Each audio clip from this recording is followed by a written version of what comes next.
അങ്ങനെ അബൂബക്കർ സിദ്ദീഖ് റളിയല്ലാഹു ഓരോ വട്ടം റസൂലുള്ളാഹി വരുമ്പോഴും റസൂലുള്ളാഹി എന്താ ചോദിക്കാറിയോ? അസ്സുഹ്ബ യാ റസൂലല്ലാഹ്, അസ്സുഹ്ബ യാ റസൂലല്ലാഹ്, റസൂലേ അങ്ങയുടെ കൂടെ യാത്ര ചെയ്യാനുള്ള അനുമതി കിട്ടിയോ? അതായത് റസൂലിന്റെ കൂടെ ആര് യാത്ര ചെയ്യണമെന്ന് അല്ലാഹ് പറയണം, അള്ളാന്റെ പെർമിഷൻ കിട്ടണം. അതിനുവേണ്ടി കാത്തു കിടക്കുകയാണ്, തീവ്രമായ ആഗ്രഹത്തോടെ കാത്തു നിൽക്കുകയാണ് അബൂബക്കർ സിദ്ദീഖ് റളിയല്ലാഹു അൻഹു. ഓരോ വട്ടം നബിയെ കാണുമ്പോഴും ആകാംക്ഷയോടെ ആഗ്രഹത്തോടെ അബൂബക്കർ സിദ്ദീഖ് ചോദിച്ചു, അസ്സുഹ്ബ യാ റസൂലല്ലാഹ്, അങ്ങയുടെ കൂടെ വരാനുള്ള അവസരം എനിക്ക് കിട്ടിയോ? ആ സമ്മതം കിട്ടിയോ റസൂലേ എന്ന് ഓരോ തവണയും റസൂലിനോട് അബൂബക്കർ സിദ്ദീഖ് റളിയല്ലാഹു അൻഹു ചോദിച്ചുകൊണ്ടേയിരുന്നു. അവസാനം ആയിഷ റളിയല്ലാഹു അൻഹ പറയുന്നു, ഒരു നട്ടുച്ച സമയത്ത് സൂര്യനതിന്റെ താപം ഏറ്റവും കൂടുതൽ ജ്വലിച്ചു നിൽക്കുന്ന സമയത്ത് അതാ ഷാള് ചുറ്റിക്കൊണ്ട് മുഖത്ത് മുഴുവൻ ചൂടേൽക്കാതിരിക്കാൻ തുണി ചുറ്റിപ്പൊതിഞ്ഞുകൊണ്ട് ഒരു രൂപം ഇങ്ങനെ നടന്നു വരുന്നു. അടുത്തേക്ക് വന്നപ്പോൾ ഞങ്ങൾക്ക് മനസ്സിലായി അത് മുഹമ്മദ് റസൂലുള്ളാഹി സ്വല്ലല്ലാഹു അലൈഹി വസല്ലം.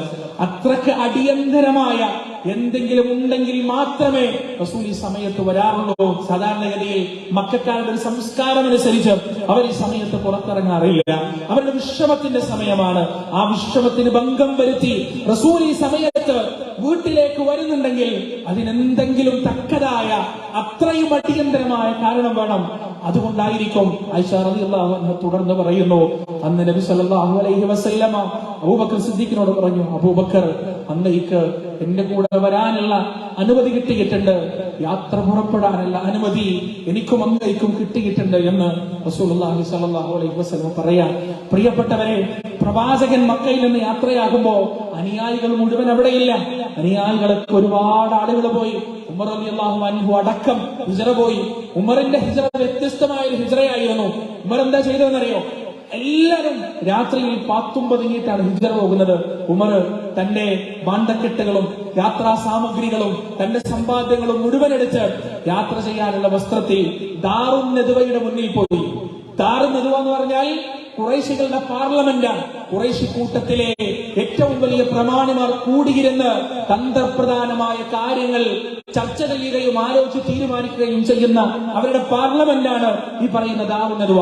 ദാറുൻ നദ്വയുടെ മുന്നിൽ ചെന്നിട്ട് ഉമർ പറഞ്ഞു, ആർക്കാണ് ഇന്ന് രാത്രി സ്വന്തം ഉമ്മക്ക് മകനെ നഷ്ടപ്പെടണമെന്ന് ആഗ്രഹിക്കുന്നവർ ആരെങ്കിലും ഈ കൂട്ടത്തിലുണ്ടോ? സ്വന്തം ഭാര്യയെ വിധവയാക്കണമെന്ന് ആഗ്രഹിക്കുന്നവർ ആരെങ്കിലും ഈ കൂട്ടത്തിലുണ്ടോ? സ്വന്തം മക്കളെ അനാഥരാക്കണമെന്ന് ആഗ്രഹിക്കുന്നവർ ആരെങ്കിലും ഈ കൂട്ടത്തിലുണ്ടോ? ഉണ്ടെങ്കിൽ അവർക്ക് ഞാനൊരു വഴി പറഞ്ഞു തരാം. ഇതാ ഖത്താബിന്റെ മകൻ ഉമർ മദീനയിലേക്ക് പുറപ്പെടുകയാണ്, ഹിജ്റ പുറപ്പെടുകയാണ്. ഇന്ന വഴിയിലൂടെയാണ് ഞാൻ സഞ്ചരിക്കുക. എന്നെ തടയാൻ മാത്രം ആണായി പിറന്നവൻ ശത്രുക്കളെ നിങ്ങളുടെ കൂട്ടത്തിലുണ്ടെങ്കിൽ വരിക, തടയുക, നമുക്കൊരു കൈ നോക്കാം എന്ന് പറഞ്ഞ് പരസ്യമായി വെല്ലുവിളിച്ചിട്ടാണ് ഉമർ ഇബ്നുൽ ഖത്താബ് റളിയല്ലാഹു അൻഹു ഹിജ്റ പോകുന്നത്. വന്നില്ല. അബൂജഹലോ ഉത്ബത്തോ ായിക്കൊണ്ടിരുന്നു. അവസാനമാണ് പ്രിയപ്പെട്ടവരെ റസൂലുള്ളാഹി സ്വല്ലല്ലാഹു അലൈഹി വസല്ലമക്ക് യാത്രയാവാൻ അല്ലാഹു സുബ്ഹാനഹു വ തആല കൽപ്പന കൊടുത്തത്. അന്ന് രാത്രി റസൂല് പുറപ്പെടണമെന്ന് പറഞ്ഞ് അബൂബക്കർ സിദ്ദീഖ് റളിയല്ലാഹു അൻഹുവിന്റെ വീട്ടിൽ വന്ന അന്ന് രാത്രി ദാറുൻ നദ്വയിൽ, ഇതേ ദാറുൻ നദ്വയിൽ ഉമർ മുന്നിൽ വെല്ലുവിളിച്ച അതേ ദാറുൻ നദ്വയിൽ പാർലമെന്റ് ചേരുകയാണ് ഖുറൈശികളുടെ. അവരുടെ മീറ്റിംഗ് കൂടുകയാണ്. എന്തിനാണെന്നറിയോ? പരിശുദ്ധ ഖുർആനിൽ സൂറത്തു അംഫാലിൽ ഒരായത്തിലൂടെ അല്ലാഹു സുബ്ഹാനഹു വ തആല നമുക്കത് പറഞ്ഞു തരുന്നുണ്ട്. വഇദ് യംകുറു ബികല്ലദീന കഫറൂ ليثبتوك أو يخرجوك أو يقتلوك ويمكرون ويمكر الله والله خير الماكرين.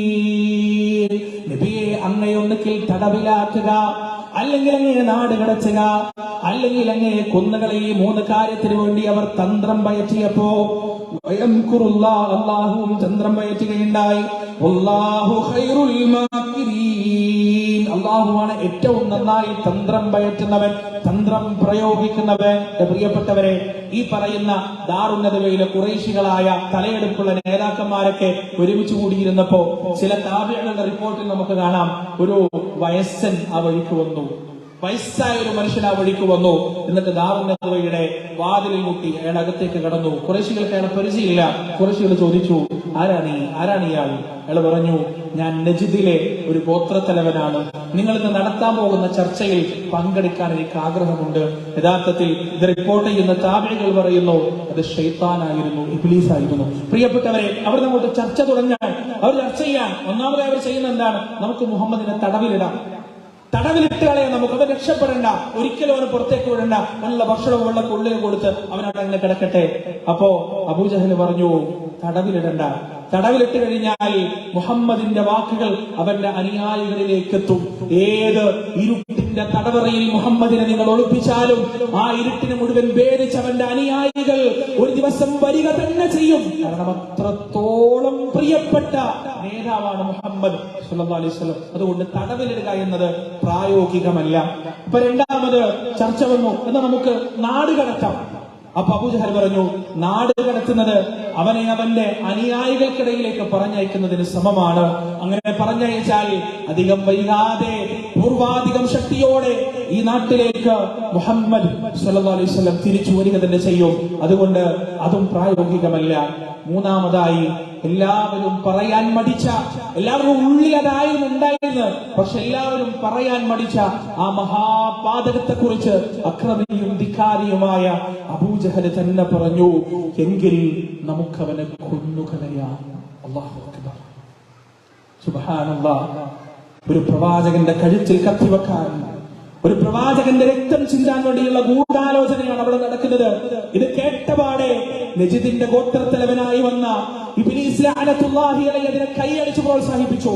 എന്നിട്ട് അതിന് തക്കതായ ഒരു വഴിയും പറഞ്ഞു കൊടുത്തു. എന്താണെന്നറിയോ? മുഹമ്മദ് സല്ലല്ലാഹു അലൈഹി വസല്ലം അദ്ദേഹത്തെ നിങ്ങൾ കൊന്നുകളഞ്ഞാൽ ഇവിടെ സ്വാഭാവികമായ പ്രത്യാഘാതം ഉണ്ടാകാൻ സാധ്യതയുണ്ട്. എന്താണ്? ബനൂ ഹാഷിം ഗോത്രം പ്രതികരിക്കും, അവരടങ്ങിയിരിക്കില്ല. അതുകൊണ്ട് ഈ അറേബ്യയിലുള്ള ഓരോ ഗോത്രങ്ങളും ആ ഗോത്രങ്ങളിലുള്ള ഒരു ശക്തരായ യുവാവിനെ പ്രതിനിധിയായി പറഞ്ഞേക്കട്ടെ. അങ്ങനെ 11ഓളം പ്രതിനിധികളാവട്ടെ. ആ മുഹമ്മദിന്റെ കൊലപാതകം നടത്തുന്നത് ആരാണ് വെട്ടിയതെന്ന് തിരിയാൻ പാടില്ല, മനസ്സിലാവാൻ പാടില്ല. അങ്ങനെയാണെങ്കിൽ ഹാഷിം ഗോത്രത്തിന് ബ്ലഡ് മണി സ്വീകരിക്കുകയല്ലാതെ, ദിയ സ്വീകരിക്കുകയല്ലാതെ വേറൊരു വഴിയും ഉണ്ടാവുകയില്ല എന്ന വഴിയും പറഞ്ഞു കൊടുത്തു. പ്രിയപ്പെട്ടവരെ, റസൂലുള്ളാഹി സ്വല്ലല്ലാഹു അലൈഹി വസല്ലമയെ കൊല്ലുന്നതിനു വേണ്ടി ഖദീജ റളിയല്ലാഹു അൻഹയുടെ വീട് വളഞ്ഞു. ഈ പറയുന്ന മുശ്രിക്കുകൾ റസൂലുള്ളാഹി ഖദീജയുടെ വീട്ടിലാണ്. ഖദീജ മരണപ്പെട്ടു. ഖദീജയും അബൂ താലിബും ജീവിച്ചിരിപ്പുണ്ടായിരുന്നെങ്കിൽ ഈ ഗൂഢാലോചന തന്നെ നടക്കില്ലായിരുന്നു. ധൈര്യപ്പെടില്ലായിരുന്നു അവർ ആ ഗൂഢാലോചന നടത്താൻ. പക്ഷെ അവർ രണ്ടുപേരും മരണപ്പെട്ടു. ദുഃഖവർഷം എന്നറിയപ്പെടുന്ന ആ ഒരേ വർഷത്തിലാണ് റസൂലുള്ളാഹി സ്വല്ലല്ലാഹു അലൈഹി വസല്ലമയുടെ 2 വലിയ അവലംബങ്ങൾ ഈ ലോകത്ത് അസ്തമിച്ചു പോകുന്നത്. പ്രിയപ്പെട്ടവരെ, ഖദീജ റളിയല്ലാഹു അൻഹയുടെ വീട് വളഞ്ഞ മാത്രയിൽ അള്ളാഹുവിന്റെ വഹയി വരികയാണ് പ്രവാചകന്, നബിയെ അങ്ങയുടെ ഹിജറയുടെ സമയം ഇതാ. റസൂൽ ഒന്നും അറിയുന്നില്ല. ഈ ഗൂഢാലോചനയെ കുറിച്ചോ തന്നെ കൊല്ലാൻ വന്നതിനെ കുറിച്ചോ ഒന്നും പ്രവാചകൻ അറിയില്ല. അതീവ രഹസ്യമായ മീറ്റിംഗ് ആണ്. പക്ഷേ അള്ളാഹു അറിയിച്ചു കൊടുത്തു, നബിയെ ഇത് പുറപ്പെടാനുള്ള സമയമാണ്. അള്ളാഹു ആണെങ്കിൽ ഇന്നലെയും മെനയാനുമൊക്കെ റസൂലിനോട് പോകാൻ പറയായിരുന്നു. പക്ഷേ ഇവരുടെ സകല പ്ലോട്ടുകളെയും തോറ്റ് തുന്നം പാടിച്ച് അള്ളാന്റെ റസൂലിനെ പുഷ്പം പോലെ മദീനയിലേക്ക് എത്തിക്കുക എന്നതായിരുന്നു അള്ളാഹുവിന്റെ തീരുമാനം. അതുകൊണ്ട് തന്നെ റസൂലുള്ളാഹി സ്വല്ലല്ലാഹു അലൈഹി വസല്ലം അള്ളാഹുവിന്റെ കൽപ്പന കിട്ടിയപ്പോ പുറത്ത് കാത്തിരിക്കുന്ന ശത്രുക്കൾ അള്ളാന്റെ റസൂലിനെ അലോസരപ്പെടുത്തിയില്ല. പരിശുദ്ധ ഖുർആനിൽ സൂറത്ത് യാസീൻ നമുക്കത് കാണാൻ കഴിയും. അല്ലാഹു പറയാൻ, വജഅൽനാ മിൻ ബൈനി ഐദീഹിം സദ്ദാ വമിൻ ഖൽഫിഹിം സദ്ദാ ഫഅഗ്ശൈനാഹും ഫഹും ലാ യുബ്സിറൂൻ. എത്രയോ യാസീൻ ഓതുന്നവരാണ് നമ്മൾ, എത്രയോ യാസീൻ കേൾക്കുന്നവരാണ് നമ്മൾ. എന്നാൽ പരിശുദ്ധ ഖുർആനിന്റെ യാസീൻ എന്ന സൂറത്തിൽ ഇത്രമാത്രം ചരിത്ര പശ്ചാത്തലമുള്ള, ഇത്രമാത്രം രോമാഞ്ചജന്യമായ ഒരു ചരിത്രം ഉറങ്ങിക്കിടക്കുന്നുണ്ട് എന്ന് ഇന്നവരെ നമുക്ക് മനസ്സിലായിട്ടുണ്ടോ? അള്ളാഹു പറയാണ്, അവരുടെ മുന്നിലും പിന്നിലും നാം ഒരു തരത്തിലുള്ള മറയുണ്ടാക്കി കളഞ്ഞു, അവരുടെ കണ്ണുകളെ നാം മൂടിക്കളഞ്ഞു. ഫഹും ലാ യുബ്സിറൂൻ. അവർ കാണുമാറായിരുന്നില്ല, അവരൊന്നും തന്നെ കാണുമായിരുന്നില്ല. അങ്ങനെ പ്രവാചകൻ സല്ലല്ലാഹു അലൈഹി വസല്ലം പുറപ്പെടുകയാണ്. പ്രിയപ്പെട്ടവരെ, അബൂബക്കർ സിദ്ദീഖ് റളിയല്ലാഹു അൻഹുവിന്റെ വീട്ടിൽ അവരത് മനസ്സിലാക്കുന്നത് എപ്പോഴാണ്? പ്രവാചകൻ പോകുന്ന പോകുന്ന പോക്കിൽ ചില ദഈഫായ റിപ്പോർട്ടുകൾ പ്രകാരം നമുക്ക് കാണാം, ആ ഇരിക്കുന്ന യോദ്ധാക്കളുടെ തലയിൽ മണ്ണ് വാരിയിട്ടിട്ടാണ് പ്രവാചകൻ പോകുന്നത്. അങ്ങനെ പ്രവാചകൻ പോയി കഴിഞ്ഞ് പുറപ്പെട്ട് കഴിഞ്ഞപ്പോഴാണ് തങ്ങൾക്ക് പറ്റിയ അമളിയെ കുറിച്ച് അവിടെ ഇരിക്കുന്ന യോദ്ധാക്കളെ മനസ്സിലാക്കുന്നത്, ഗോത്രങ്ങളുടെ പ്രതീകങ്ങളെ മനസ്സിലാക്കുന്നത്, പ്രതിനിധികളെ മനസ്സിലാക്കുന്നത്. എന്റെ പ്രിയപ്പെട്ടവരെ, റസൂലുള്ള നേരെ അബൂബക്കർ സിദ്ദീഖ് റളിയല്ലാഹു അൻഹുവിന്റെ അടുത്തേക്ക് പോകുകയാണ്. അങ്ങനെ രണ്ടുപേരും കൂടി യാത്ര ചെയ്യുകയാണ്. ഇങ്ങോട്ടാണ് യാത്ര ചെയ്യുന്നത്. പ്രവാചകനും അബൂബക്കറും നേരെ യാത്ര ചെയ്യുന്നത് മദീനയിലേക്കല്ല. മദീന നിൽക്കുന്നത് വടക്ക് ഭാഗത്തേക്കാണ്, വടക്കോട്ടാണ് മദീന നിൽക്കുന്നത്. എന്നാൽ മദീനയുടെ നേരെ എതിർവശമുള്ള തൗർ ഗുഹയിലേക്ക്, വടക്കാണ് മദീനയെങ്കിൽ തെക്ക് ഭാഗത്താണ് തൗർ ഗുഹ നിലനിൽക്കുന്നത്, തൗർ നിൽക്കുന്നത്. ആ തൗർ ഗുഹയിലേക്കാണ് റസൂലുള്ള പോകുന്നത്. മുന്നേ തീരുമാനിച്ചുറപ്പിച്ച പദ്ധതി പ്രകാരം അവരതാ തൗർ ഗുഹയിലേക്ക് പോകുകയാണ്. 3 ദിവസം അവിടെ കഴിഞ്ഞുകൂടുന്നതിന് വേണ്ടി. ആ 3 ദിവസം അവിടെ കഴിഞ്ഞുകൂടുമ്പോ ചില മുൻകരുതലുകളെല്ലാം അബൂബക്കർ സിദ്ദീഖ് റളിയല്ലാഹു അൻഹു എടുത്തിട്ടുണ്ട്. ഇതിൽ നിന്ന് നമ്മൾ മനസ്സിലാക്കേണ്ടത്, അള്ളാഹുവിന്റെ സഹായം നമ്മൾ പ്രതീക്ഷിക്കുന്നതോടൊപ്പം തന്നെ പ്രിയപ്പെട്ടവരെ, നമ്മൾ ചെയ്യേണ്ട കാര്യങ്ങൾ കൃത്യമായി നമ്മൾ ചെയ്തിരിക്കണം, നാം പ്രവർത്തിച്ചിരിക്കണം. പ്രവർത്തനത്തിൽ നിന്ന് മാറി നിൽക്കാൻ നമുക്ക് നല്ല പ്രവാചകന് പോലും അള്ളാഹു അവസരം കൊടുത്തിട്ടില്ല എന്നതാണ്. അള്ളാഹുവിന്റെ റസൂലും ചെയ്ത പ്രവർത്തനങ്ങൾ, അബൂബക്കർ സിദ്ദീഖ് റളിയല്ലാഹു അൻഹു ചെയ്ത പ്രവർത്തനങ്ങൾ എന്തൊക്കെയാണ്? ഒന്നാമതായി അദ്ദേഹത്തിന്റെ മൂത്ത മകനായ അബ്ദുല്ലാഹി ഇബ്നു അബൂബക്കർ എന്നൊരു ബാലനായിരുന്നു. അതീവ ബുദ്ധിശാലിയായ, ധൈര്യശാലിയായ, കാര്യങ്ങൾ പെട്ടെന്ന് പറഞ്ഞാൽ മനസ്സിലാവുന്ന തരത്തിലുള്ള അതിബുദ്ധിമാനായ ഒരു കുട്ടിയായിരുന്നു അബ്ദുള്ളയോട് അബൂബക്കർ സിദ്ദീഖ് പറയുകയാണ്, മോനെ, 3 ദിവസം സൗർ ഗുഹയിൽ ഞാനും പ്രവാചകനും കഴിയുമ്പോ ഞങ്ങൾക്ക് വേണ്ടിയുള്ള ഭക്ഷണം അവിടെ എത്തിച്ചു തരേണ്ടത് നീയാണ്. ഭക്ഷണം മാത്രം എത്തിച്ചു തന്നാൽ പോരാ, ഞങ്ങളുടെ പോക്കിന് ശേഷം, തിരോധാനത്തിന് ശേഷം മക്കയിലുള്ള ചർച്ച എന്താണെന്ന് കൃത്യമായി ഞങ്ങൾക്ക് പറഞ്ഞു തരേണ്ടതുണ്ട്. എന്തൊക്കെയാണ് മക്കക്കാര് പറയുന്നത്, എന്തൊക്കെയാണ് അവർ പരസ്പരം ചർച്ച ചെയ്തതെന്ന് കൃത്യമായി ഞങ്ങൾക്ക് എത്തിച്ചു തരികയും ചെയ്യണം. നീ അങ്ങാടിയിലൂടെ നടന്ന് നിന്റെ ചെവി കൂർപ്പിച്ച് സാഹൂദം നീ അവരുടെ ചർച്ചകൾ കേൾക്കണം. അങ്ങനെ എന്റെ പ്രിയപ്പെട്ടവരെ, അബ്ദുല്ലാഹി ഇബ്നു അബൂബക്കർ റളിയല്ലാഹു അൻഹു എല്ലാ ദിവസവും അതാ ഈ 3 ദിവസവും ഭക്ഷണവുമായി എത്തുകയും എന്നിട്ട് അത് കൃത്യമായി അള്ളാഹുവിന്റെ റസൂലിനും അബൂബക്കർ സിദ്ദീഖിനും അറിയിച്ചു കൊടുക്കുകയും ചെയ്യുകയാണ്. രണ്ടാമതായി അവർ ഏർപ്പെടുത്തിയതെന്താണ്? അബൂബക്കർ സിദ്ദീഖ് റളിയല്ലാഹു അൻഹുവിന്റെ ആമിർ എന്ന പേരുള്ള സ്വതന്ത്രനാക്കപ്പെട്ട അടിമയാണ്. ആ അടിമയോട് അബൂബക്കർ സിദ്ദീഖ് പറഞ്ഞത് എന്താണെന്നറിയോ? ആടുകളെ പിന്നിൽ നടത്തിക്കൊണ്ട് നീ മുന്നിലായി എല്ലാ ദിവസവും അബ്ദുള്ള വന്നു പോയി കഴിഞ്ഞാൽ നീ ആ വഴിയെ വരണം. കാരണം അബ്ദുള്ളയുടെ കാൽപ്പാടുകൾ പിന്തുടർന്നുകൊണ്ട് മുശ്രിക്കുകൾ, ശത്രുക്കൾ സൗർ ഗുഹയിലെത്തിക്കൂടാ. അതുകൊണ്ട് ആ കാൽപ്പാടുകൾ മായ്ക്കേണ്ട ഡ്യൂട്ടി നിന്റേതാണ്, കർത്തവ്യം നിന്റേതാണ്. അങ്ങനെയും ഏൽപ്പിച്ചു. 3 ദിവസം കഴിഞ്ഞാൽ 3ാമത്തെ രാത്രി കഴിഞ്ഞ് സൂര്യൻ ഉദിക്കുന്ന സമയത്ത് സൗർ ഗുഹയിൽ ഞങ്ങളെ ഒന്ന് കൊണ്ടുപോകണമെന്ന് അബ്ദുല്ലാഹി ഇബ്നു ഉറൈഖത്ത് എന്ന് പറയുന്ന മനുഷ്യനെയും അബൂബക്കർ സിദ്ദീഖ് റളിയല്ലാഹു അൻഹു ഏൽപ്പിച്ചു. എത്രമാത്രം സൂക്ഷ്മമായിട്ടാണ് അവരുടെ ഐറ്റിനറി അവർ തയ്യാറാക്കിയത് എന്ന് നിങ്ങൾ ആലോചിച്ചു പ്രിയപ്പെട്ടവരെ. യാത്രയുടെ ഓരോ ഘട്ടങ്ങളും സസൂക്ഷ്മമായി അബൂബക്കർ സിദ്ദീഖ് റളിയല്ലാഹു അൻഹു പ്ലാൻ ചെയ്തിട്ടുണ്ടായിരുന്നു. ആ മനുഷ്യനൊക്കെ എന്തൊരു മനുഷ്യനാണ് പ്രിയപ്പെട്ടവരെ, എത്ര മഹത്വമുള്ള മനുഷ്യനാണ്. അല്ലാഹു സുബ്ഹാനഹു വ തആല സ്വർഗ്ഗത്തിൽ അവരെയൊക്കെ കാണാനും അവരെയൊക്കെ ഒന്ന് കെട്ടിപ്പിടിക്കാനും അവരോടൊത്ത് സന്തോഷത്തോടെ ജീവിക്കാനും നമുക്ക് തൗഫീഖ് നൽകുമാറാകട്ടെ. അബൂബക്കർ സിദ്ദീഖ് റളിയല്ലാഹു അൻഹു ഉണ്ടല്ലോ, ഹിജ്റയ്ക്ക് വേണ്ടി പുറപ്പെടുന്ന സമയം അദ്ദേഹത്തിന്റെ കയ്യിലുണ്ടായിരുന്നത് ചരിത്രം പറയുന്നു 5000 ദിർഹം മാത്രമാണ്. 5000 ദിർഹം മാത്രമാണ്. എന്നാൽ ഇസ്ലാം സ്വീകരിക്കുന്ന സമയത്ത് ചരിത്രം പരിശോധിച്ചാൽ നമുക്ക് കാണാം, ഇബ്നു ഇസ്ഹാഖിന്റെ ചരിത്രം പരിശോധിച്ചാൽ കാണാം, ഇസ്ലാം സ്വീകരിക്കുന്ന സമയത്ത് അബൂബക്കർ സിദ്ദീഖ് റളിയല്ലാഹു അൻഹുവിന്റെ കയ്യിൽ 40,000 ദിർഹത്തോളം ഉണ്ടായിരുന്നു. വലിയ കോടീശ്വരനായിരുന്നു അദ്ദേഹം. അന്നത്തെ മക്കയിലുള്ള വലിയ പണക്കാരൻ. അതിന്റെ 90% ചിലവഴിച്ചു. എന്തേ? ഒട്ടകത്തെ വാങ്ങിയിട്ടല്ല, തോട്ടങ്ങൾ ഉണ്ടാക്കിയിട്ടല്ല, വീടുണ്ടാക്കിയിട്ടല്ല, സമ്പാദ്യം വാങ്ങിക്കൂട്ടിയിട്ടല്ല, മറിച്ച് എങ്ങനെ ഇസ്ലാമിന് വേണ്ടി ചെലവഴിച്ചിട്ടാണ്. റസൂൽ സല്ലല്ലാഹു അലൈഹി വസല്ലം അബൂബക്കറിനോട് പറയാൻ, ഒരിക്കൽ പ്രവാചകൻ നടന്നു പോകുമ്പോ ബിലാല് ചുട്ടുപൊള്ളുന്ന മരുഭൂമിയിൽ ഇങ്ങനെ കിടക്കാൻ, ബിലാൽ ഇങ്ങനെ ദാഹിക്കുന്നു എന്ന് പറഞ്ഞ് കരയുമ്പോ ബിലാലിന്റെ വായിലേക്ക് കാർക്കിച്ച് തുപ്പിക്കൊടുക്കാൻ അബൂജഹൽ, ചാട്ടവാറ കൊണ്ട് ആഞ്ഞാഞ്ഞടിക്കാൻ വേദന കൊണ്ട് പുളയുന്ന ബിലാലിന്റെ രംഗം കണ്ടിട്ട് റസൂൽ സല്ലല്ലാഹു അലൈഹി വസല്ലമ അബൂബക്കറിനോട് പറഞ്ഞു, അബൂബക്കർ ഒന്നും ഇങ്ങോട്ട് പറയണ്ട, പോയി ബിലാലിനെ മോചിപ്പിച്ചിട്ട് വാ, പോയി ബിലാലിനെ സ്വതന്ത്രാക്കിയിട്ട് വാ. റസൂല് പറഞ്ഞു, രണ്ടാമത് ആലോചനയൊന്നും അബൂബക്കർ സിദ്ദീഖിനില്ല. ചെന്നു ഉമയ്യത്ത് ഇബ്നു ഖലഫിന്റെ അടുത്ത് പോയി പറഞ്ഞു, ബിലാൽ എന്ത് വില തരുന്നില്ല? പറഞ്ഞ വില കൊടുത്തു. ബിലാൽ റളിയല്ലാഹു അൻഹു വാങ്ങിച്ചു, മോചിപ്പിച്ചു. റസൂലുള്ളാഹി സ്വല്ലല്ലാഹു അലൈഹി വസല്ലമയുടെ മരണശേഷം മദീനയിൽ നിന്ന് വിരഹദുഃഖത്തിന്റെ ഭാരം താങ്ങാനാവാതെ യാത്രയാവാൻ തുടങ്ങിയ ബിലാലിന്റെ കൈ പിടിച്ചിട്ട് അബൂബക്കർ സിദ്ദീഖ് റളിയല്ലാഹു അൻഹു ചോദിക്കുന്നുണ്ട്, ബിലാലെ, ഇവിടെ നിന്നൂടെ നിനക്ക്? പ്രവാചകനോ പോയി, പ്രവാചകന്റെ ചുറ്റിലും കരിവണ്ടിനെ പോലെ സാന്നിധ്യം അറിയിച്ചിരുന്ന നീയും പോവാണോ? ഇവിടെ നിന്നൂടെ നിനക്ക്? ഇവിടെ ബിലാൽ തിരിച്ചു ചോദിച്ചൊരു ചോദ്യമുണ്ട്, അമീറുൽ മുഅ്മിനീൻ, അങ്ങ് എന്നെ മോചിപ്പിച്ചത് വല്ലാത്ത വാക്കാണത്. അങ്ങ് എന്നെ മോചിപ്പിച്ചത് അങ്ങ് പറയുന്നത് പോലെ നിൽക്കാനാണെങ്കിൽ ഞാൻ നിൽക്കാം. അതല്ല, അങ്ങ് എന്നെ മോചിപ്പിച്ചത് അള്ളാഹുവിന്റെ തൃപ്തിക്ക് വേണ്ടിയാണെങ്കിൽ ഈ പാവപ്പെട്ടവന്റെ ഹൃദയം നുറുങ്ങുന്ന വേദനയിൽ ഇനിയുള്ള കാലം കഴിഞ്ഞുകൂടാൻ അങ്ങനെ നിർബന്ധിക്കരുതെന്ന് പറഞ്ഞപ്പോ അബൂബക്കർ സിദ്ദീഖ് റളിയല്ലാഹു അൻഹു തന്റെ കൈയെടുത്തിട്ട് പറഞ്ഞു, ബിലാൽ, നിനക്ക് പോകാം, ഞാൻ നിന്നെ നിർബന്ധിക്കില്ല. അബൂബക്കർ സിദ്ദീഖ് റളിയല്ലാഹു അൻഹുവിന്റെ 90% പണവും ചെലവഴിക്കപ്പെട്ടത് പ്രിയപ്പെട്ടവരെ ബിലാലിനെ മോചിപ്പിക്കാൻ, അമ്മാരിനെ മോചിപ്പിക്കാൻ 4 പുരുഷ അടിമകളെയും 4 സ്ത്രീ അടിമകളെയും അബൂബക്കർ സിദ്ദീഖ് റളിയല്ലാഹു അൻഹു തന്റെ സ്വന്തം സമ്പത്ത് കൊണ്ട് മോചിപ്പിച്ചിട്ടുണ്ട്. ബാക്കി 5000 ദിർഹം കയ്യിലെടുക്കുമ്പോ 2 പെൺകുട്ടികൾ മക്കയിലെ ബാക്കിയാണ്, അസ്മയും ആയിഷയും റളിയല്ലാഹു അൻഹുമ. അവർക്ക് വേണ്ടി ഒന്നും ബാക്കി വെക്കാതെയാണ്. മക്കളോട് സ്നേഹമില്ലാഞ്ഞിട്ടില്ല, കുടുംബത്തോട് സ്നേഹമില്ലാഞ്ഞിട്ടില്ല, എന്റെ പ്രവാചകൻ നൽകാൻ കഴിയുന്നത് ഏറ്റവും പരമാവധി, എന്റെ റസൂലിന് ഒരു അപകടവും പറ്റരുത്.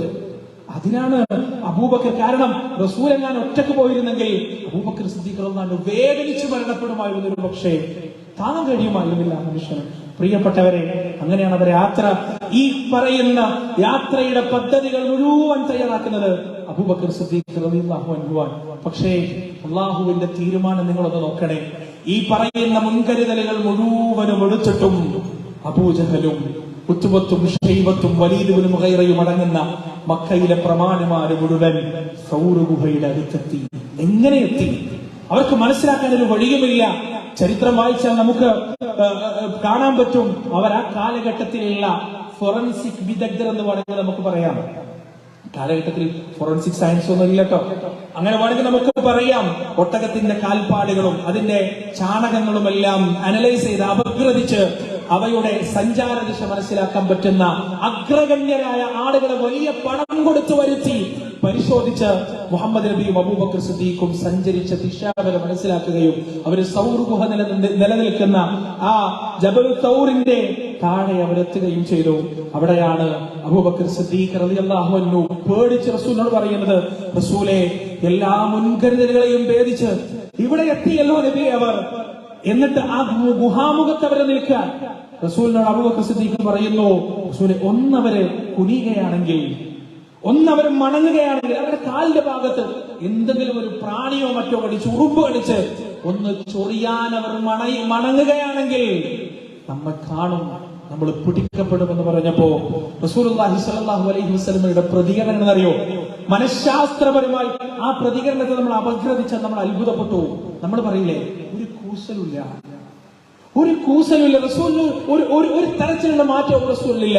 പരിശുദ്ധ ഖുർആനിൽ അള്ളാഹു ആ രംഗം നമുക്ക് വിവരിച്ചിരുന്നു. അള്ളാഹു ഒരു രംഗം വിശദീകരിക്കണമെങ്കിൽ അത് എത്രമാത്രം പ്രാധാന്യമുള്ളതായിരിക്കും. അള്ളാഹു പറയാൻ, ഇല്ലാ തൻസുറൂഹു ഫഖദ് നസറഹുല്ലാഹ് إذ أخرجه الذين كفروا ثاني اثنين إذ هما في الغار إذ يقول لصاحبه لا تحزن إن الله معنا. ഇതങ്ങ് പറഞ്ഞ അബൂബക്കർ സിദ്ദീഖിന്റെ നെഞ്ചത്ത് റസൂല് കൈവക്കുകയാണ് സൗമ്യമായി. അള്ളാന്റെ റസൂല് അബൂബക്കർ സിദ്ദീഖിന്റെ ഹൃദയഭാഗത്ത് കൈവക്കുകയാണ്. എന്നിട്ട് ചോദിക്കുകയാണ്, മാ ദന്നുക യാ അബൂബക്കർ, അബൂബക്കർ, നീ എന്താണ് വിചാരിക്കുന്നത്? താങ്കൾ എന്താണ് ധരിച്ചു വെച്ചിരിക്കുന്നത്? മൂന്നാമതായി അള്ളാഹു കൂടെയുള്ള 2 പേരെ കുറിച്ച് അങ്ങ് എന്താണ് ധരിച്ചു വെച്ചിരിക്കുന്നത്? ലാ തഹ്സൻ ഇന്നല്ലാഹ മഅനാ, അവരിനി ഗുഹക്കുള്ളിലേക്ക് കടന്നു വന്നാലും നമ്മെ ഒരു ചുക്കും ചെയ്യാൻ അവരെ കൊണ്ട് സാധ്യമല്ല. കാരണം നമ്മുടെ കൂടെയുള്ളത് അല്ലാഹുവാണ്. എവിടെയും തകരാത്ത, ഏത് പ്രതിസന്ധിയിലും തകരാത്ത അചഞ്ചലമായ തവക്കുലിന്റെ വാക്കുകളാണ് പ്രിയപ്പെട്ടവരെ നമുക്കവിടെ മനസ്സിലാക്കാൻ സാധിക്കുക. അങ്ങനെ 3 ദിവസം ആ ഗുഹയിൽ കഴിച്ചുകൂട്ടുകയാണ്. പല സംഭവങ്ങളും നമുക്ക് കേൾക്കാനും വായിക്കാനും കഴിയും. ആ 3 ദിവസം കഴിഞ്ഞതിന് ശേഷം അബ്ദുല്ലാഹ് ഇബ്നു ഉറൈഖത്ത് എന്ന് പറയുന്ന മുശ്രിക്കിന്റെ കൂടെ അടിവരയിട്ട് മനസ്സിലാക്കണേ, ഒരു മുശ്രിക്കിന്റെ കൂടെയാണ്. ഇസ്ലാം വിശ്വസിച്ചിട്ടില്ല, അള്ളാന്റെ റസൂലിന്റെ പ്രവാചകത്തിൽ വിശ്വസിച്ചിട്ടില്ല, മുശ്രിക്കാണ്, ബഹുദൈവാരാധകനാണ്. മക്കയിലെ അവസ്ഥ എന്താണ്? അള്ളാന്റെ റസൂലിനെയോ അബൂബക്കർ സിദ്ദീഖിനെയോ ജീവനോടെയോ അല്ലാതെയോ ആരെങ്കിലും പിടിച്ചു കൊണ്ടുവന്നു കഴിഞ്ഞാൽ 100 ഒട്ടകമാണ് ഇനാം, 100 ഒട്ടകമാണ് സമ്മാനം.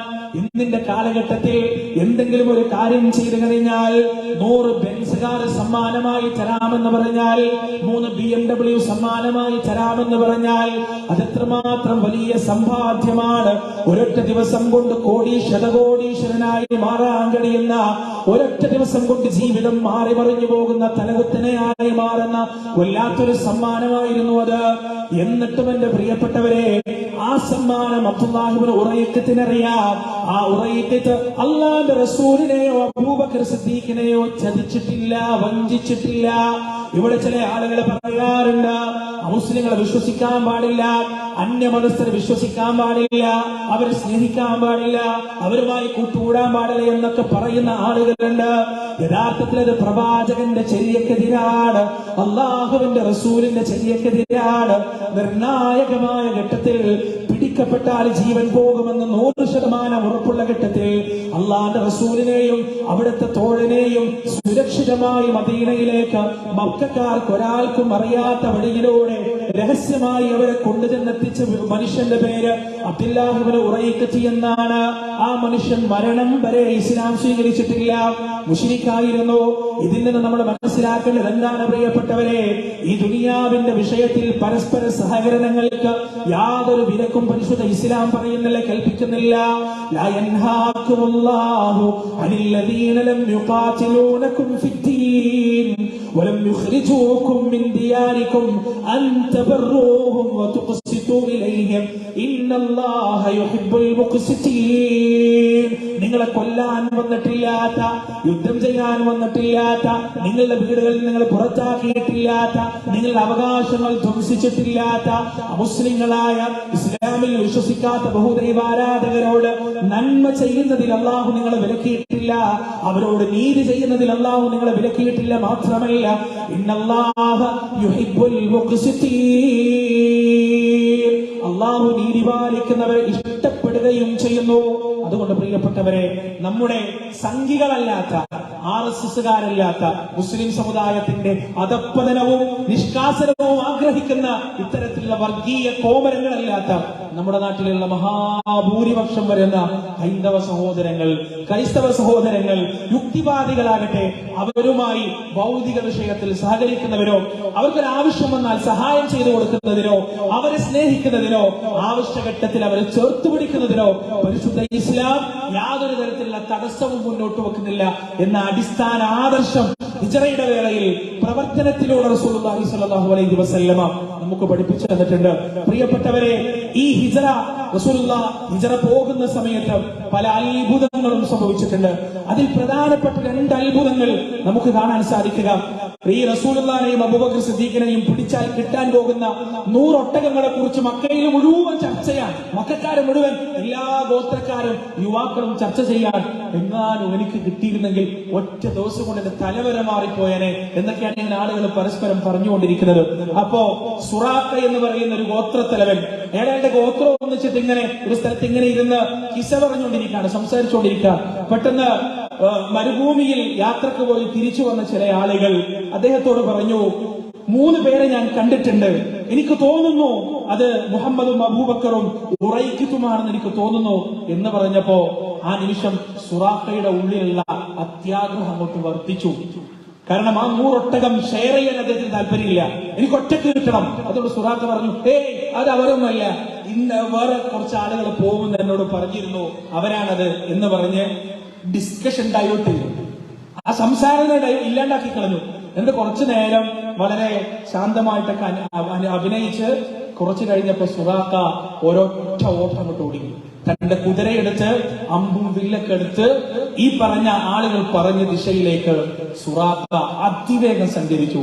പറഞ്ഞതുപോലെ തന്നെ റസൂൽ സല്ലല്ലാഹു അലൈഹി വസല്ലമയും അബൂബക്കർ സിദ്ദീഖ് റളിയല്ലാഹു അൻഹു അബ്ദുല്ലാഹ് ഇബ്നു ഉറൈഖത്ത് പോകുന്ന അതേ വഴിയിൽ സുറാഖ എത്തപ്പെട്ടു.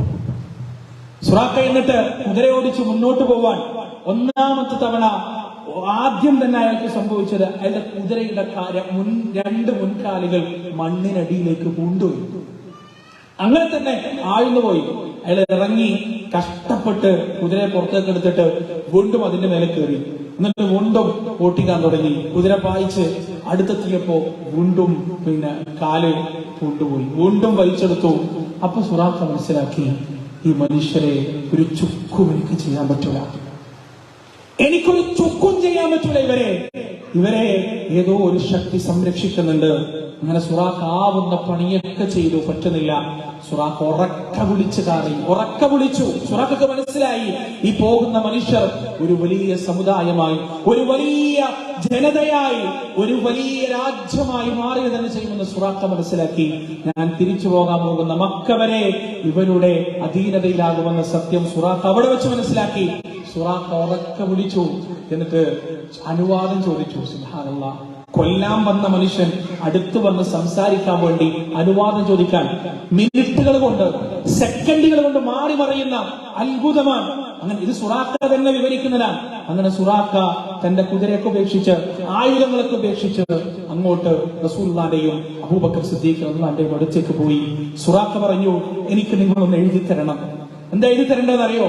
ഭാവിയിൽ എന്റെ നാടിൽ നിങ്ങൾ കീഴടക്കുമ്പോ, അവിടെയുള്ള ആളുകൾക്ക് നിങ്ങൾ ശിക്ഷ വിധിക്കുമ്പോ എനിക്ക് നിങ്ങൾ ഒരു ശിക്ഷയും വിധിക്കില്ല, എന്നെ നിങ്ങൾ സംരക്ഷിക്കുമെന്ന് നിങ്ങൾ എനിക്ക് എഴുതി തരണം എന്ന് സുറാഖ പറഞ്ഞു.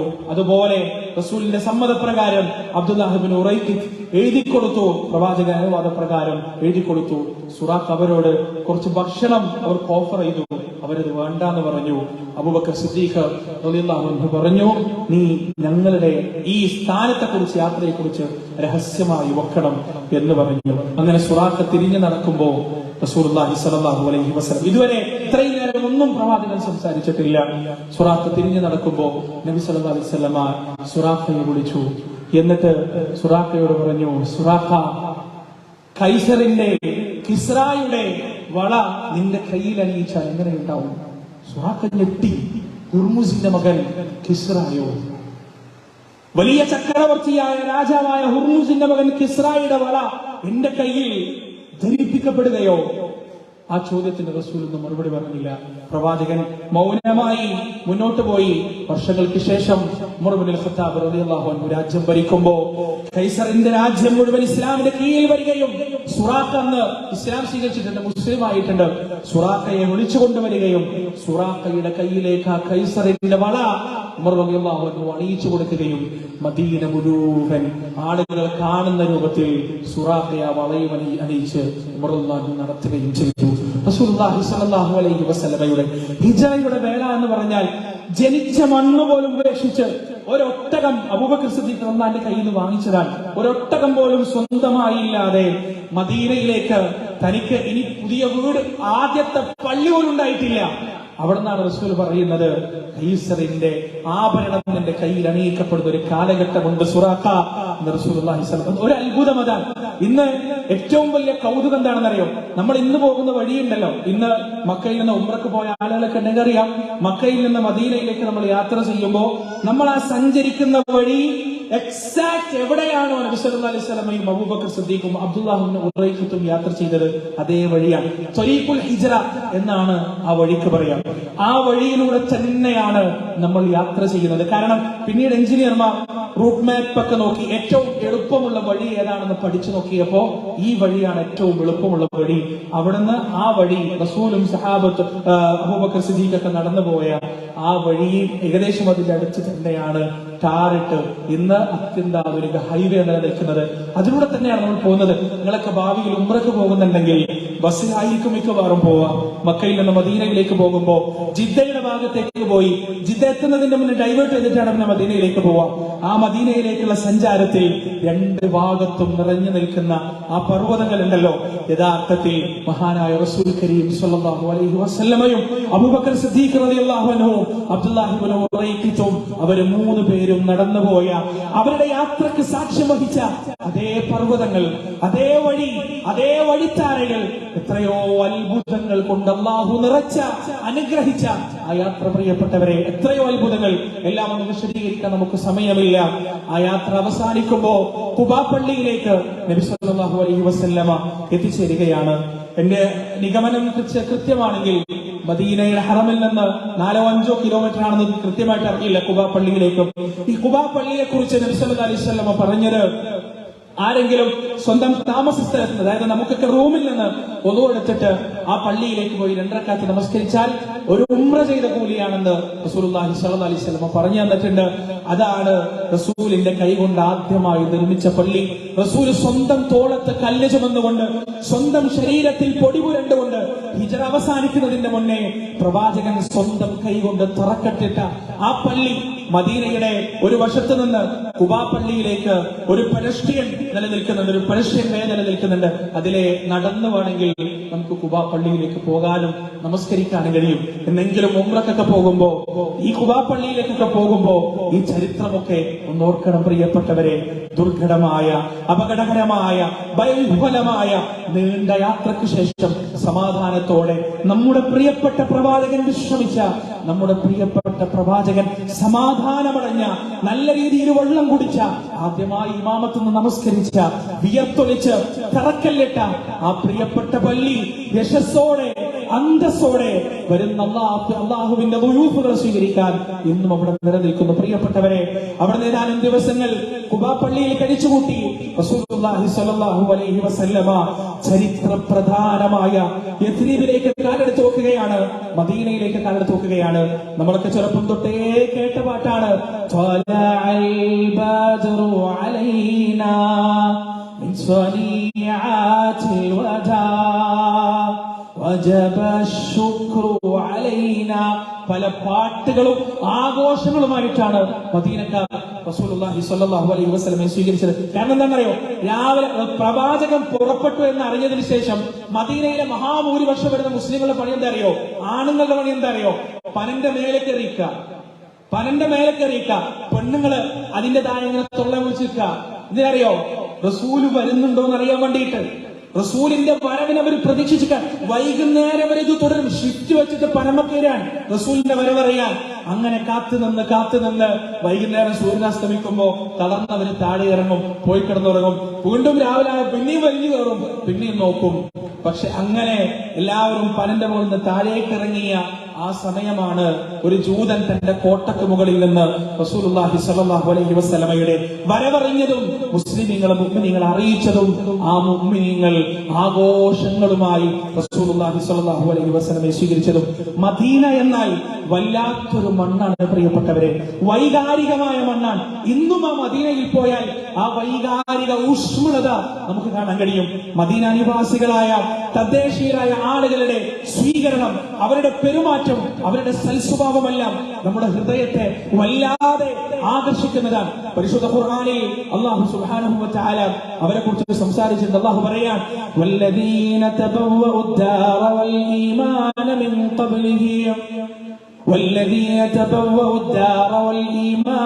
ഖബ്ലിഹിം അവരിലേക്ക് വന്ന ആളുകൾക്ക് മുന്നേ അവരുടെ ഈമാനും അവരുടെ വീടുകളും തയ്യാറാക്കി വെച്ചവർ, യുഹിബ്ബൂന മൻ ഹാജറ ഇലൈഹിം വലാ യജിദൂന ഫീ സുദൂരിഹിം ഹാജതൻ മിമ്മാ ഊതു വയുസിറൂന അലാ അൻഫുസിഹിം വലൗ കാന ബിഹിം ഖസാസ. ആ മദീനയിലേക്ക് ഒന്നുമില്ലാതെ കടന്നു വന്ന, ഒരു നാണയത്തൊട്ട് പോലും ഇല്ലാതെ കടന്നു വന്ന പരമദരിദ്രരായ അഭയാർത്ഥികളെ, മുഹാജിറുകളെ അവർ 2 കൈയും നീട്ടി സ്വീകരിക്കുകയാണ്. എന്നിട്ട് അൻസാറുകളെ ചെയ്തത് എന്താണെന്നറിയോ, തങ്ങൾക്കുള്ള സമ്പത്തിന്റെ നേർപ്പകുതി വിഭജിക്കുകയാണ്. എന്നിട്ട് തന്റെ മുഹാജിറിന്, തന്റെ പങ്കാളിയായ മുഹാജിറിന് കൊടുക്കുകയാണ്. തന്റെ വീട് പകുതിയാക്കുകയാണ്. കൊടുക്കുകയാണ്, കച്ചവടം പകുതിയാക്കുകയാണ്, കൊടുക്കുകയാണ്, വാഹനം കൊടുക്കുകയാണ്. വിവാഹം കഴിച്ചിട്ടില്ലാത്ത മുഹാജിറുകൾക്ക് 2 ഭാര്യമാരുള്ള അൻസാരികൾ 1 ഭാര്യ ഒഴിവാക്കുകയാണ്, മുഹാജിറിന് വിവാഹം ചെയ്തു കൊടുക്കുകയാണ്. ഇത്രത്തോളം അവർക്ക് അവർ കൊടുക്കുന്ന വിഷയത്തിൽ എത്ര ആഗ്രഹം ഉണ്ടെങ്കിലും ശരി അവരത് കൊടുക്കാൻ തയ്യാർ. നിങ്ങൾക്കറിയോ പ്രിയപ്പെട്ടവരെ, ലോകം ഇന്ന് നേരിടുന്ന ഏറ്റവും വലിയ പ്രതിസന്ധി പ്രശ്നം എന്താ അറിയോ? അഭയാർത്ഥി പ്രശ്നം. ലോകത്ത് 9 കോടിയിലധികം അഭയാർത്ഥികളുണ്ട് എന്നാണ് പറയപ്പെടുന്നത്. ഈ അഭയാർത്ഥികളൊന്നും ഒരു രാജ്യം സ്വീകരിക്കാൻ തയ്യാറല്ല. മനുഷ്യാവകാശത്തിന്റെ വെല്ലുത്താനം പറയുന്ന ആളുകൾക്കുണ്ടല്ലോ, അഭയാർത്ഥികൾ സ്വന്തം നാട്ടിലേക്ക് വരുമ്പോ അവർ ആട്ടിപ്പായിക്കും, ഇങ്ങോട്ട് വേണ്ട. ഓരോ വർഷവും മ്യാൻമാറിൽ നിന്ന് ഓരോ മാസവും ഈ അടുത്തുവരെ നൂറുകണക്കിന് ചെറുബോട്ടുകളിൽ ആയിരക്കണക്കിന് അഭയാർത്ഥികളാണ് സ്ത്രീകളും പുരുഷന്മാരുമായി കടൽ കടന്ന് ബംഗ്ലാദേശിലേക്കും മറ്റും വരുന്നത്. അവരെങ്ങനെ കടൽ പുറത്ത് കടൽപ്പരപ്പിൽ എങ്ങനെ നിൽക്കാൻ, തിന്നാനില്ലാതെ, കുടിക്കാനില്ലാതെ, മരുന്നില്ലാതെ, മാരകമായ രോഗങ്ങൾ ബാധിച്ച് പുഴുക്കൾ മരിക്കുന്നത് പോലെ ആ പാവപ്പെട്ടവർ മരിക്കുമ്പോ ലോകത്ത് സമ്പത്തുകൊണ്ട് മൂടപ്പെട്ട ഒരു രാജ്യവും ആ പാവപ്പെട്ടവരെ സ്വീകരിക്കാൻ തയ്യാറാവുന്നില്ല. അവർക്ക് പാർപ്പിടങ്ങൾ കൊടുക്കാൻ തയ്യാറാവുന്നില്ല. സിറിയൻ അഭയാർത്ഥികൾ, റോഹിംഗ്യൻ അഭയാർത്ഥികൾ, ഉയ്ഗർ അഭയാർത്ഥികൾ, ഇങ്ങനെ പലതരത്തിലുള്ള അഭയാർത്ഥികളാൽ ലോകം നിറഞ്ഞുകൊണ്ടിരിക്കുന്നു. നമ്മുടെ മഹത്തായ ഭാരതത്തിന്റെ, ഇന്ത്യ രാജ്യത്തിന്റെ അവസ്ഥ ഇതേ കണക്കിനാണ് ഇതിന്റെ പോക്കെങ്കിൽ അടുത്ത കാലത്ത് തന്നെ ലോകത്തെ ഏറ്റവും വലിയ അഭയാർത്ഥി ജനത ഇന്ത്യൻ അഭയാർത്ഥികളായി മാറും. അല്ലാഹു കാക്കട്ടെ. നമ്മുടെ രാജ്യത്തിന്റെ യശസ്സിനെ റബ്ബ് സുബ്ഹാനഹു വ തആല കാത്തുരക്ഷിക്കട്ടെ. ഞാൻ പറഞ്ഞു വരുന്നത് പ്രിയപ്പെട്ടവരെ, 21ാം നൂറ്റാണ്ടിൽ മനുഷ്യ സ്നേഹത്തിന്റെയും അവകാശത്തിന്റെയും പ്രതീകങ്ങളാണെന്ന് സ്വയം അവകാശപ്പെടുന്ന നമുക്ക് കടൽ തീരങ്ങളിലും അതുപോലെ തന്നെ ഒരു സൗകര്യവുമില്ലാത്ത അഭയാർത്ഥി ക്യാമ്പുകളിലും മൃഗങ്ങളുടെ വില പോലും ഇല്ലാതെ മരിച്ചു വീഴുന്ന അഭയാർത്ഥികളെ സ്വീകരിക്കാൻ കഴിയാത്ത ഇന്നിന്റെ ലോകരാജ്യങ്ങൾക്ക് മുന്നിൽ മാതൃക കാണിച്ചു കൊടുത്ത 1400 കൊല്ലങ്ങൾക്കപ്പുറത്ത് ഇരുണ്ട കാലഘട്ടമെന്ന ചരിത്രകാരന്മാർ കറുത്ത മഷി കൊണ്ട് രേഖപ്പെടുത്തുന്ന മദീന പട്ടണത്തിലെ യഥിരിവിലെ മനുഷ്യ സ്നേഹത്തിന്റെ, വാത്സല്യത്തിന്റെ, കാരുണ്യത്തിന്റെ, വിട്ടുവീഴ്ചയുടെ നിറകുടങ്ങളായ അൻസാറുകൾ, ആ അൻസാറുകളെ അല്ലാഹു സുബ്ഹാനഹു വ തആല ആശീർവദിച്ചതാണ്. വല്ലദീന തബവ്വഉ الدار والإيمان من قبلهم يحبون من هاجر إليهم. വീടും വിശ്വാസവും വരുന്ന അഭയാർത്ഥികൾക്ക് വേണ്ടി തയ്യാറാക്കി വെക്കുകയും എന്നിട്ട് അഭയാർത്ഥികൾ വരുമ്പോ അവരെ സ്നേഹത്തോടെ സ്വീകരിക്കാൻ തയ്യാറാവുകയും ചെയ്ത മുഹാജിറുകൾ എത്രയോ, അൻസാറുകൾ എത്രയോ ഉന്നതർ. ആരാണോ നഫ്സിന്റെ പിശുക്കിൽ നിന്ന് രക്ഷ നൽകപ്പെടുന്നത് അവൻ യഥാർത്ഥ വിജയിയാണ് എന്ന് അല്ലാഹു സുബ്ഹാനഹു വ തആല പരിശുദ്ധ ഖുർആനിലൂടെ പറയാൻ. പ്രിയപ്പെട്ടവരെ, ഈ ഹിജ്റയിലുള്ള ഒരുപാട് പാഠങ്ങൾ ത്യാഗത്തിന്റെ, സമർപ്പണത്തിന്റെ, സഹനത്തിന്റെ, മനുഷ്യസ്നേഹത്തിന്റെ, മനുഷ്യാവകാശങ്ങളുടെ, തവക്കുലിന്റെ, ധൈര്യത്തിന്റെ, സ്ഥൈര്യത്തിന്റെ, എവിടെയും തകരാത്ത ആദർശധീരതയുടെ, ആദർശബോധത്തിന്റെ അനേകായിരം ഉദാഹരണങ്ങളും ഗുണപാഠങ്ങളുമായിട്ടാണ് ഹിജ്റ എന്ന് പറയുന്ന വലിയ ഒരു അധ്യായം നമ്മുടെ മുന്നിൽ അവസാനിക്കുന്നത്.